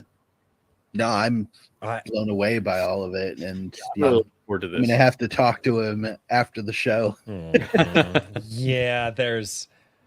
yeah, that's gonna be a thing. More ways than you know. Right. Actually, so I Yakov, want to see if I could get it to work. I could show a tiny preview from the animation, the trailer. I don't know if I get it to work or not. where is it? I can find it. Is it? No, is it's it not. I haven't posted anywhere yet. It would be like a. Oh, I did share it on my stream, like a couple days ago. Like I think. Yeah, but- if you can do that, Yeah, that'd be I would awesome. I'm Like excited. Make sure- it. if It's like you very first- short. It's like a 1 second, basically like a GIF at this point. It's like a very quick clip. I want to see if I could share that and see if it will find that window. Yeah, It didn't find the other one before. and It's make oh, yeah, sure. we- Oh, if you go to like something like share entire screen, make sure you share system audio, and then just blow that up to a full screen. Okay. Whatever it is, blow it No, up. there's to a no full audio. It's just like a 1 second little okay, clip right okay. now. That's cool. So yeah, let me know when you have it on there. I can press play on it. All right. So just very quick. Just a little. That- It's very, very quick. It's supposed to be part of like a that's so. sequence Cool. inside the trailer. But That's great. That is, dude. When that trailer gets out, I think this is gonna blow up. I really do. I hope so. And- I'm gonna run ads with it and stuff like that. Of course, Oh, once that's yeah. done, because it's gonna be really fun. So, but this does take a while. You have to do all. It's a lot of steps. Like you gave me like a whole breakdown last week about all the different steps for the two. This is like 2D, hand done animation, Mhm. basically. Yeah. I mean, like on like the tablet, and just a lot of steps involved. Well, look at that. So, How many motions was that? That was how You many? know, it's like one. Yeah, it's like so- about a second long. The clip, roughly. Yeah, a little well, less and than a you second. figure if Yeah, we're but gonna go at Each individual 24 inch of motion is a Mhm. frame, so I'm Well, counting yeah, that's about why it 5 takes- to 7. Something well, like no, that. there's That's why- probably there might even be more than that. I mean, that's nuts. Yeah. So the trailer isn't entirely animated. It's gonna be like a combination of scenes like that and some like 3D stuff a little bit with the ships, and then maybe some motion graphic stuff. But like I've seen I'm not gonna show that. That's too rough to show. But like you have Yeah. about a minute's worth of like with the rough versions of it as Mhm. all put together with music. Which got an original song made for it too, also months ago, and I'm waiting to show off too. Holy crap. So it's gonna be like a full proper almost like an anime OP. That's like the idea. So like I said, I'm waiting for an update. Could get one anytime now, and hopefully have that within another week or two to show off, and then do another major ad blitz basically once that comes out, because that'll help marketing a lot. Yeah. I think because it's not something most people do, and it just you saw how that one clip looks. I mean, he's really really good. I mean, I wish he could do more of it, but again, he said it's just not worth it most of the time for how much time it takes. At least not right now. Of course, if the campaign blows up and gets a ton of money, then I could obviously Yeah. afford to just pay him extra and just say do more anyway. I don't know how I'll pay you extra just to do more. Right. But Well, and yeah, for now. and hopefully, I'm hoping that some of the things by the time this goes live are there, because Yeah, there is I a will chance. just pull them up on the live stream. I'll just pull Yeah, them there up is- on the. Yeah, there is a so pretty good chance that the trailer will be done by the time this goes live. So that's so seeing cool. this, some people might have actually already seen the trailer by the time they see the little preview here. But that's time travel. Yeah, because we're going to be talking to the people in the present and the past, and then future me is about to show up here in a minute. It gets weird. It's Yeah, the internet has taught me exactly how hard time travel is. yeah. That's why You can I blame I other suppose. me. It's fine. Yeah. Oh God, I forgot about. Yeah. Well, dude, I'm excited for this. I am excited for this. Like I said, I'm excited to get it out to people finally too. It's been in the works for quite a while. So yeah, no, absolutely. Well, at this point, guys, go check out Amaranth Angels on Kickstarter. Those links have been being dropped the entire time in the chat. Go check out yakovmerkin.com, which those links have been being dropped in the chat this entire time. And I will give also you my a YouTube final channel, of course. Huh? Oh yeah, there's you've some- got the YouTube channel too. Yes, don't let me forget that. Yes. And yeah, and you do way better on your YouTube channel than I do on mine. Like you do way better. But Yeah, well, I found a good niche that I'm able Yeah. to tap into, and people seem to be enjoying it. So yeah. Well, and your niche is so, it's narrowed, whereas my niche kind of has a lot of things involved in it. even though yeah, it's and also small again, it's still. like Girls on Panzer. It's not a huge fan base, but it's a very like active and loyal fan base. Mhm. So that helps too, I think. Because like back before I made my videos, I would go every week or two on YouTube and just search newest videos, see if anybody made something on the show that I like, and there wasn't much. So now that I'm doing it, anybody else like me who's doing the same thing will find Right. me basically, and then That's cool. that's how I've been growing the last, almost a year now since my channel started actually growing. Jeez. Okay, That's I awesome. posted a viral meme that went kind of viral, and then went from there. It's like, okay, now's a good time to actually jump on my channel and start making real videos. Now that I'm going, getting a bunch of subscribers off this meme that I made. It took me 10 minutes. Yeah, that's awesome, man. But yeah, go check out all of the places. He is also Amaranth Angels live on Kickstarter over on Twitter. That's the best way to find him, over our Twix, as I call it. And at Yakov Merkin over there as well. I think I got everything.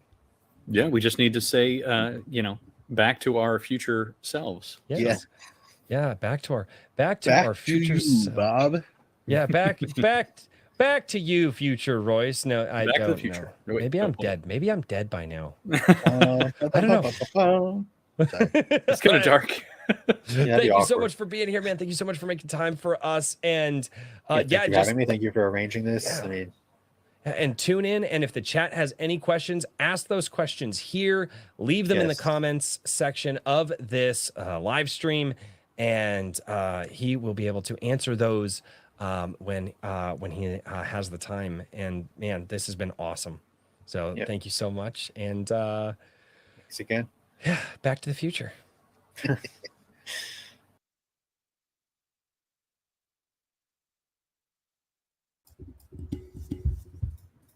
This is great. Oh, I can hear myself That was echoing. yeah, Can't that hear was- Royce. Shut up. That was an awesome interview. Royce's from Place Where I Go. Man, dude, I forgot about Right, fun. Oh God. Am I here? We're echoing. Echo. Hey, I don't hear an echo. echo, I don't hear an echo. echo, Hello? echo. Is it? I don't hear an echo, and which is weird because usually I do. Oh my God. You guys are terrible. Ladies and gentlemen, that was Yakov Merkin from, man, dude, I love, I forgot what his YouTube channel was. Do you guys remember? Because I don't remember.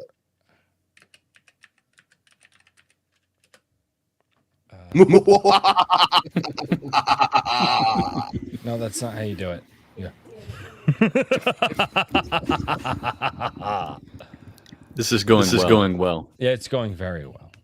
I don't. Chat. Do you hear an echo? Is there an echo? Yes. Yeah, that's probably why they're saying echo. Daniel's still echoing. That's I don't hear an echo. And all right, let me check my settings. No, you guys are not coming through on my end. I don't know what the hell is going on. It's a StreamYard thing. Whenever you started the video, and you couldn't get the sound to work. When it did work, I heard myself echo then. Okay. Let me do it. Nope. It won't. Stop screen. All right. How about that? All right. I stopped the screen. Testing. I removed. I didn't realize that was the thing. Oh my God. Doot. Nope, no echo. Oh man. We're I just hate gonna keep StreamYard. It does so Yeah, I'm many just going to keep screwed up saying things. echo the rest of the stream. Echo, guys. Okay, so that was our interview with Yakov Merkin. And again, that was a pre-recorded interview we did several weeks ago. I forgot about so many things in that interview. The Royce Flicks thing. I also forgot that he was actually doing ad space in his book, which is that we actually ended up having a conversation. We had a conversation after that. And he is now, I just posted his Ascendant Fiction 7220 YouTube channel. He is doing ad reads and stuff for small creators in the front of his videos. His channel is slightly smaller than mine. It's right about the same size as my channel, but he gets a lot more viewership than I do on the regular because of just the tight-knit content that he's doing. So if you guys are looking to get in on having your stuff promoted somewhere, that's the guy to reach out to. I have been wanting to get him on the channel for God knows how long at this point. And when I reached out and I was like, hey, dude, I would love to have you. You know, we do the show. It's Friday nights. And he goes, I can't do Friday nights. It's a no technology thing for me. It's a religious thing. He's like, I'm sorry. I wish I could, make that work, but I just can't. And I said, I will talk with Richard and Daniel and we will make this happen. And he's like, well, and he was like, well, it's good. There's late nights and all that. And he's 8 hours ahead of us, guys. He's on the other side of the world. He's across the pond, as it were. And and he was like, I don't want to be too late, this, that, and the other thing. And so we actually scheduled, you guys will know for the Sunday coffee that was at like 11:45. That day a few weeks back, that's the day we actually did this, and we scheduled it to make sure that it was early enough in the day that he wouldn't keep his roommates up. There was no way in hell, guys, I want you to know I believe in what he is doing so much. There was no way in hell that I was going to make this. He lives in Canada. No. He does not live in Canada. He does not live in Canada. The pond is commonly known as, the Great Lakes. That's See, the pond. Yeah, I don't understand. But no, I was, yes, Tim Allen. I believe he is over in that part of the world. Yes. But there was no way I was not going to make this interview not happen. Guys, what do you think before we get into super chats and questions and stuff like that?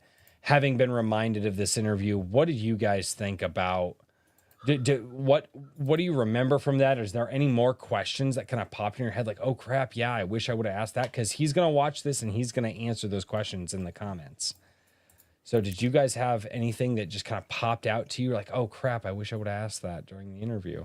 I mean, I think I did a great job.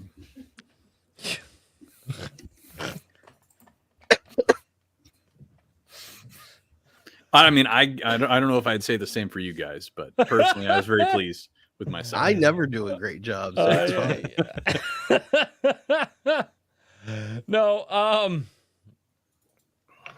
No, I really, that was such a different style of interview because I was not distracted by the Rumble chat or the YouTube at the time. It was nice. Blaming it was you really, guys. It was nice. Right Oh no, under it was the bus. nice. The chat not being there was so nice. Oh my God. It's like, I'm Those disgusting people. No, they're not disgusting, sir. God. Well, I mean, Now- I'm just now you know how the king I thought we thinks about agreed you. that was how we felt, but all right. No, that's Oh my Okay. God. Now you guys all know how the king feels about you. No, the chat is distracting, not disgusting. It's a different my God. Wow. Daniel's chair was different. My shirt was different. There was, I know we should have coordinated. We weren't honestly, planning. yeah, we probably could have made it to make it like aesthetically not. I didn't say that, guilty I gearhead. mean, he was the one who suggested it first, but we all did agree eventually. We agreed that was probably the best descriptor. But yeah. No, that was not. That was not the best descriptor. I have no control over the chair changing. Well, okay. So Raving Dead Gaming, he says, I was trying to come up with questions, but I just kept drawing blanks, or Royce would already ask them. That right there is our job as hosts, right? That and is now you guys understand why I just sit here and drink most of the time. It's but when you have to ask a question, it's usually a pretty good one. But that's our job. You guys ask the best questions, though. But they do. Our job as hosts is to be the intermediaries and to make sure that we can get as much information from these authors and these creators. And I'm sorry, guys, like what he is doing is unfreaking real. I like Amaranth Angels is something that every single time it gets posted on Comic Shop Wednesdays. And guys, he is still not funded yet. As of right now on Amaranth Angels, the Kickstarter, let's go to present and share this screen. He is he's only at 5,500 out of 13,000. And because and here's the thing, guys, he is already actively paying his artist and is trying to make this a reality. This is not a cheap endeavor. If you ask anybody what it costs to do a comic book, $10,000 is actually right around about where it costs to pay the artist, to get the printing, to get it out to people. And this is a full-blown manga. Why don't we check out this trailer here? And this is just the short one that he released. He's working on a full-blown trailer.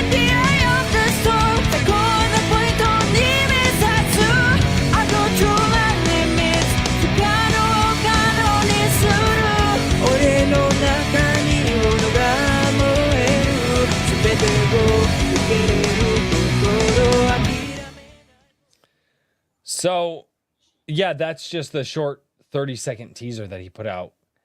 He is actually doing a full 90-second long trailer. 90 seconds of trailer is going to cost this guy a lot of money. I'm telling you guys, this is fantastic. I will also be sending this project to my wife and saying we need to back it as well, which my wife looks at me every time so I may or may not have pissed off a lot of people in one of my videos this week, and there's a video game that I haven't played yet, so I might have spent money on a video game this week to play that video game mostly tomorrow, and then to prepare for Sunday coffee, because Sunday coffee is going to be fun. But I will be sending this to my wife and saying, hey, babe. So the things I have to do, and they're not dirty things, ladies and gentlemen. They're those things that when you look at your wife and you're like, hey, babe, I'd really love to do this thing. And she looks at you and goes, well, boy, this room could really use a makeover. And you're just like, fuck. Or, I'd really like a shed outside. Can you make the chicken coop bigger? Oh. I pay with my body in ways that I don't pay with my body in ways anymore. And it's just going to be, damn it, I shouldn't have said that. Fuck. But I'm telling you guys, Yakov Merkin has just an awesome project. Agreed. Royce is trying to hype up the Royce Flicks domain the name fuck with the 3 X's. Yeah, I forgot about that again. He bought that one, which is, I mean, he didn't buy the other ones, but Trying to make sure one of us doesn't. Okay. Full transparency here. Richard sends me a freaking private message, and he goes, "But seriously, dude," because he had it pulled up. I thought he was gonna buy it, and he was like, "But I don't need to buy it if you want to buy it." And I was like, "Dude, you do with your money what you want to do." I forgot about it. I still don't know if Richard actually bought Royce Flicks. I didn't buy it. I did not buy it. Oh, okay. I was He going forgot to, make you a real website if you wanted, but no, it's I'm actually going to have to get to that point, but there's things I need to do first, which money keeps getting in the way. But all right. Ladies and gentlemen, what did you guys think? What did you guys think of the conversation with Yakov? And what we're going to do is we're going to go over here and we are going to start pulling up some of those chats that you guys sent in. A lot of chats there. We've only got one super chat that I have not read yet. And it is from the Ultimate Kahuna for $4.99. Hey, y'all. Just finished Watcher of the Damned. I love the book. And the problem is now I need to buy the second one. LOL. Check in when I can. That is pretty much what we hear from everybody when it comes to Watcher of the Damned from RH Snow.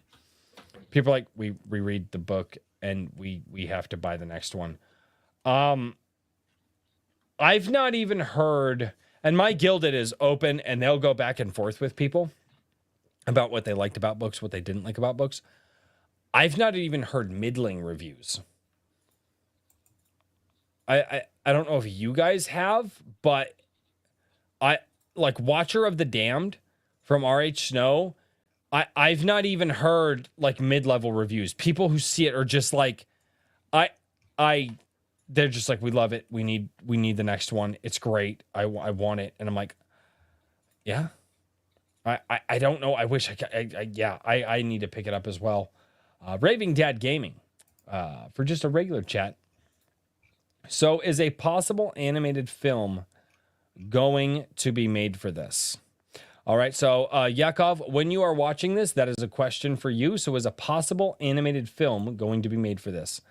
Raving Dad, I don't know what Yakov will reply with, but an animated film is an insane amount of money.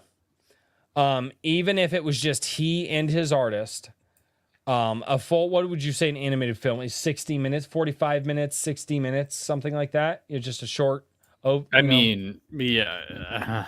I've seen them as short as that, but it depends on what he's planning on doing with it. If he wanted to go into potentially mainstream streaming service with it, it has to meet a certain amount of criteria, including runtime. If he just wanted to host it somewhere, he could get away with any time frame. Really. Okay, so what if he does the old school thing? Is, hey guys, I'm going to release DVDs. Here's this, which is what Ascendancy. God, why can't I think of it? Ascendancy Row. No, it is Ascendant. Yeah, no, right? Yeah. 404 Royce.exe cannot be found. Ascendancy Row, I believe. But they kickstarted and they needed $50,000 to pull this off, and they pulled in some major voice talents. That's the other thing too. An animated film. I mean, you're not just talking about dubbing over with some music and stuff like that. You're talking about paying voice actors. You're talking about time in the booth, and time in the booth is spendy. Because now you have to have the voice actors. What if the voice actors don't have access to having good quality audio equipment? Now you've got to spend money on the booth. Now you have to have people who can produce the audio, who can master the audio. And generally those are different people. A producer is not a masterer. I think if Yakov had, Yakov, I'm trying to say it right. God, and I'm butchering his name tonight. I think if he had the money, he would. But the only way to get him the money is to help him fund Amaranth Angels and spread the word. And if you guys can't fund it, share it. Tell everybody else. So let's say you can't fund it, but you can at least get 2 other people in your place to be like, guys, this is amazing. I just don't have the scratch. What do you think about it? And you can get 2 other people to fund it. And he makes that money and it goes well for him. Because again, he's at about 43% of his total goal right now. But if you guys can spread the word and get other people to help, I mean, that's massive. That's absolutely massive. But animated film is a lot. Like, I never went into animated film, but I know what it costs to go into studio as a musician. The rumor is, I believe it's like $1,000 a minute. Yeah, the rumor is it's $1,000 a minute for the animation alone. That's not counting paying for the voice work and all the other back end that goes into it.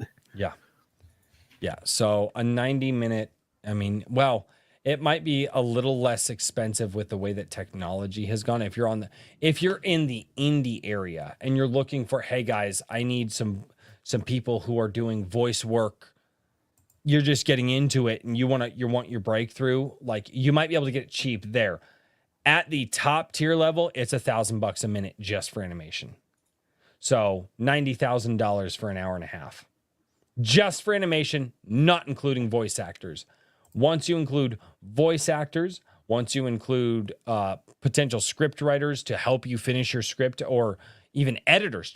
Okay, let's say you write the script and you just get editors, and then you have to get audio producers and audio masterers. It's $200,000 just for a 90-minute animated film. At the top tier level, can we, at this level, Skunk's Workshop says $300K if you want it looking high quality. Yeah, I don't disagree. I think that's fair. I think $300K. What up, Jared? I'm talking small numbers here, but yeah, $300K out the door for a high quality looking Amaranth. Like, you guys saw that. What was that? 10 seconds of animation out of a 30-second clip. Think of how much he paid for that alone. Guys. And here's the thing. I have been told, and I don't know if he's going to be able to pull it off. I think he will be, because he's driven. He is going to do a 90-second animation trailer for you guys to get excited about his project.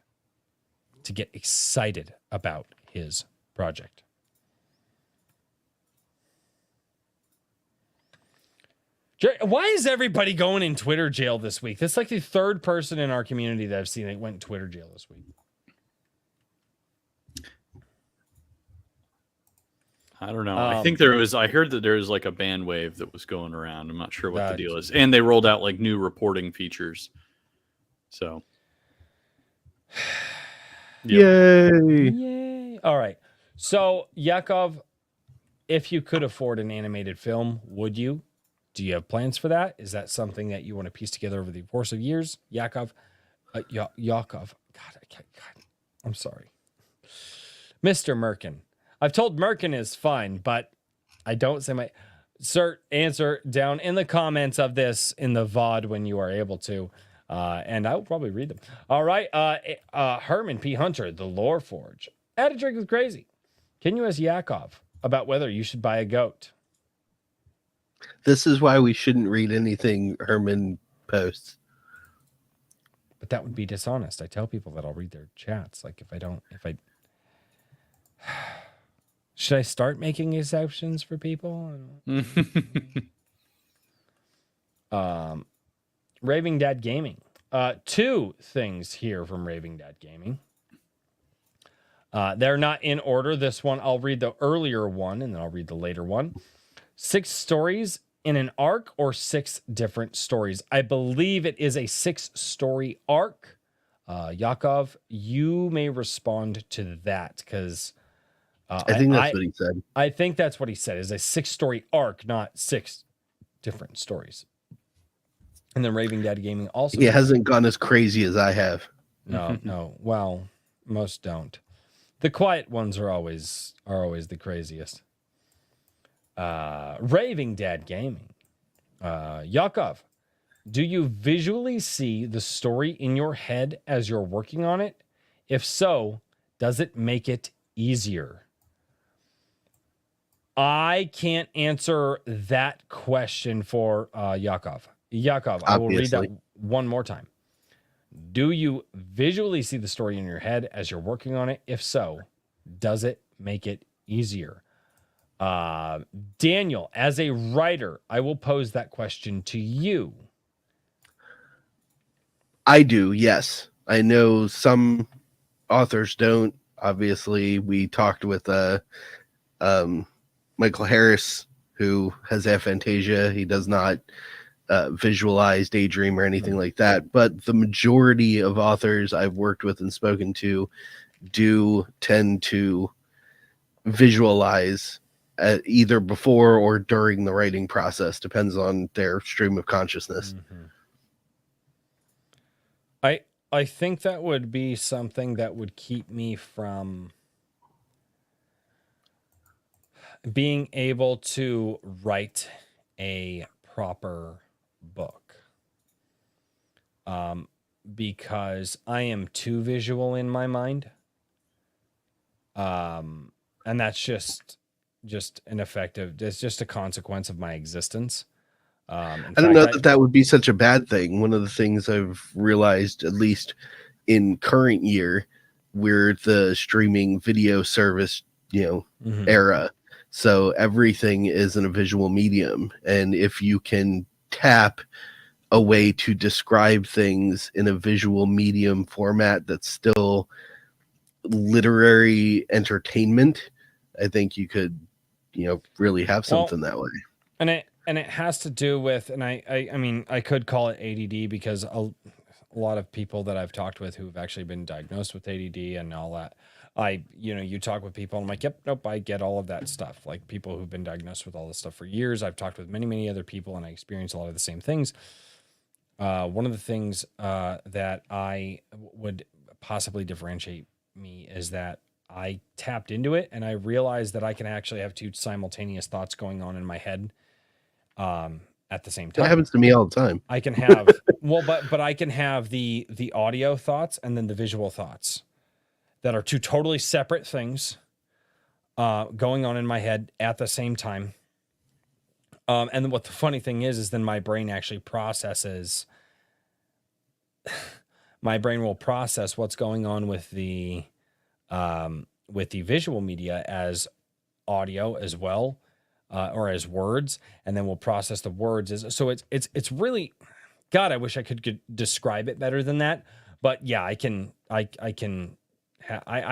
most of the time when you guys see me on the channel, I will have multiple thoughts streaming in my head simultaneously, and that's actually where the rants come from, right? It's because I'll just be going and going and going, and then 2 thoughts will clash into my head simultaneously, and I'm like, all right, fuck it, it's time to fucking say, like, that's part of where that comes from. But I don't know if that would make me a good writer. And part of the other reason that I wouldn't be a good writer at this stage of my life is that I shunned reading from my life for many years because reading was a chore for me.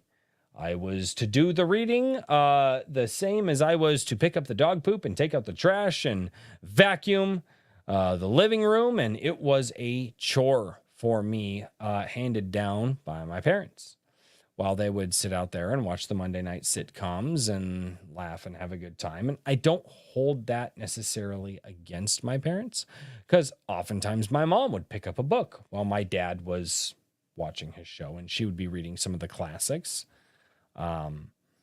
But all I wanted to do was go and swing a stick in the front yard and pretend to live out that imagination that was inside my head. And that's how I always wanted to do it. So, fair. There's no shame in that.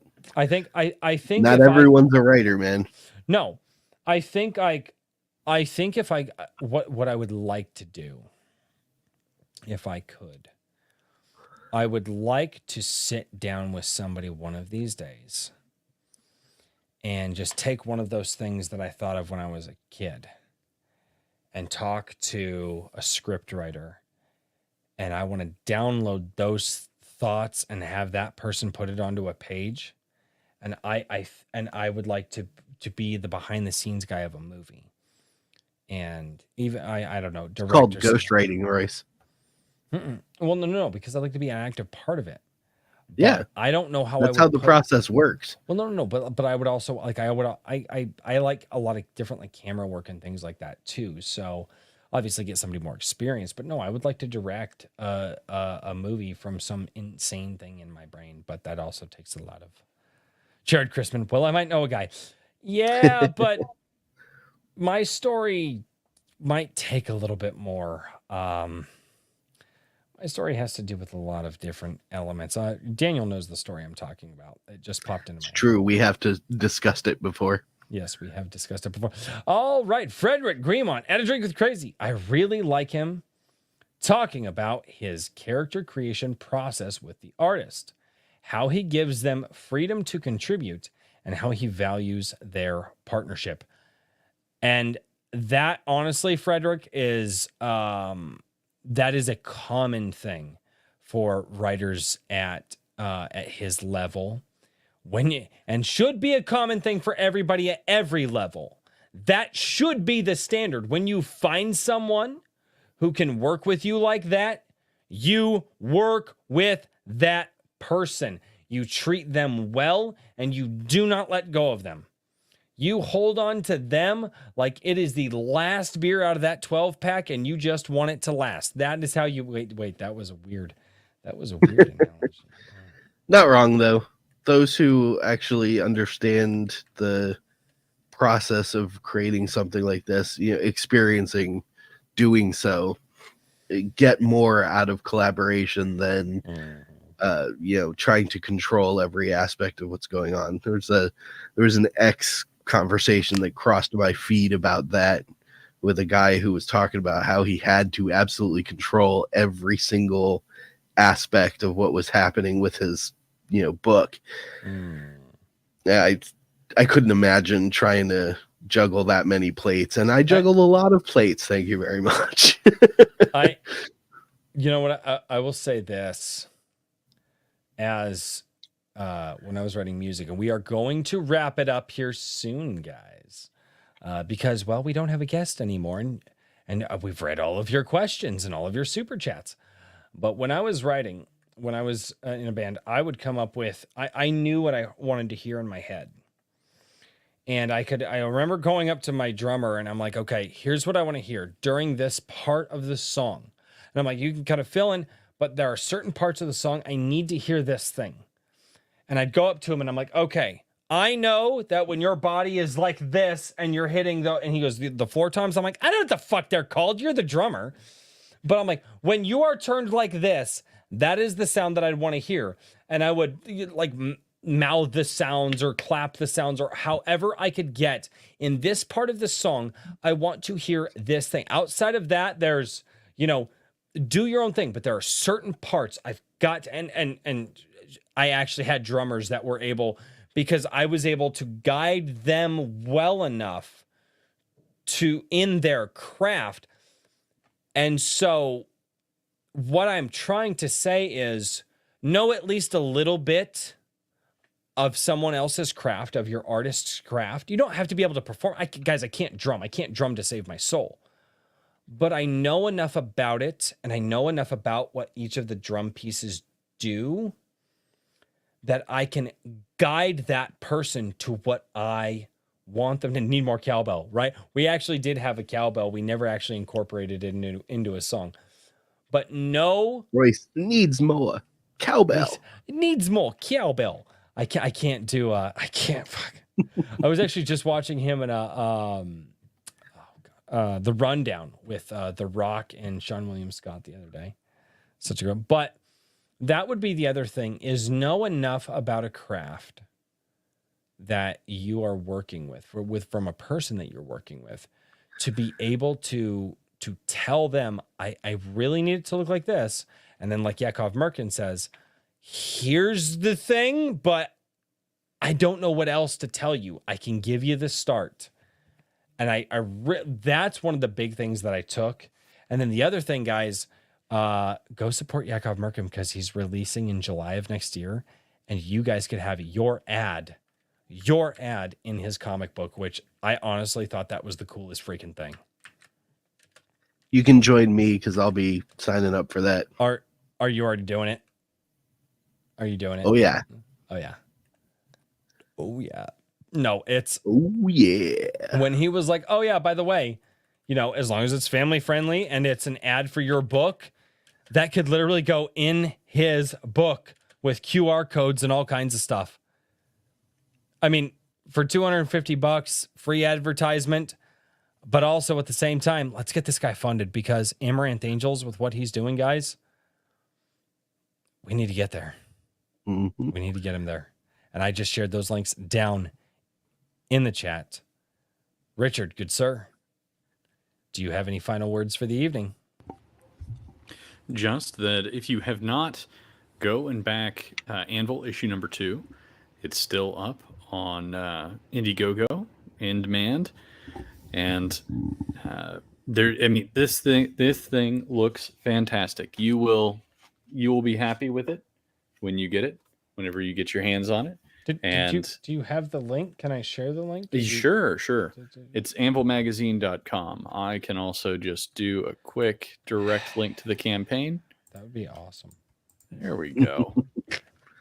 And yeah, I'll be painting minis on Sunday night on my chill stream. So if you want to swing by there, and yeah, I have my Gilded. So I won't drop a link for that because you can figure it out.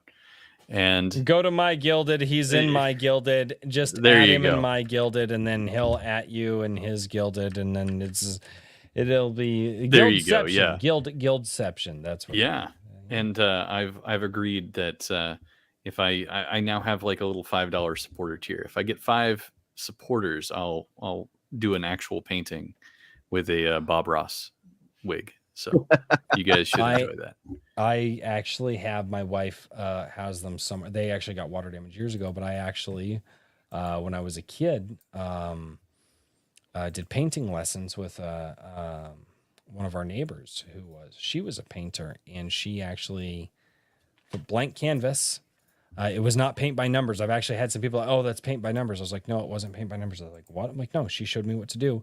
But she used the Bob Ross templates, and so I actually have a couple of, maybe I'll show them on screen with happy little trees. But yeah, they're just happy little trees, and a couple of their friends painted by yours truly, from when I was like, oh God, I must have been 7.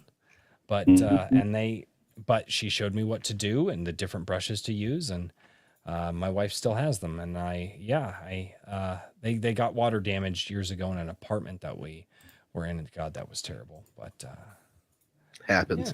Yeah. Mm-hmm. But Mr. Daniel P. Riley, what do you got, good sir?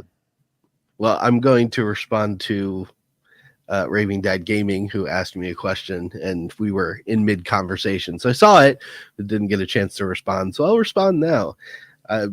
No rush, man. What you're working on, it takes the time it takes, and when you're ready, I'll be ready to work with you on it. And that goes for everybody. This is what I do. I will help you polish your project with whimsyland.org. And if you have questions, hit me up on Gilded, Twitter at Mr. DP Riley, or Twix, as Royce calls it. And I, unfortunately, do not have a Gilded. I have a commie Discord called Laureate. You can find the link to that on the whimsyland.org website right at the top. He's even wearing red tonight. I'm sorry, I'll shut up now. It's okay.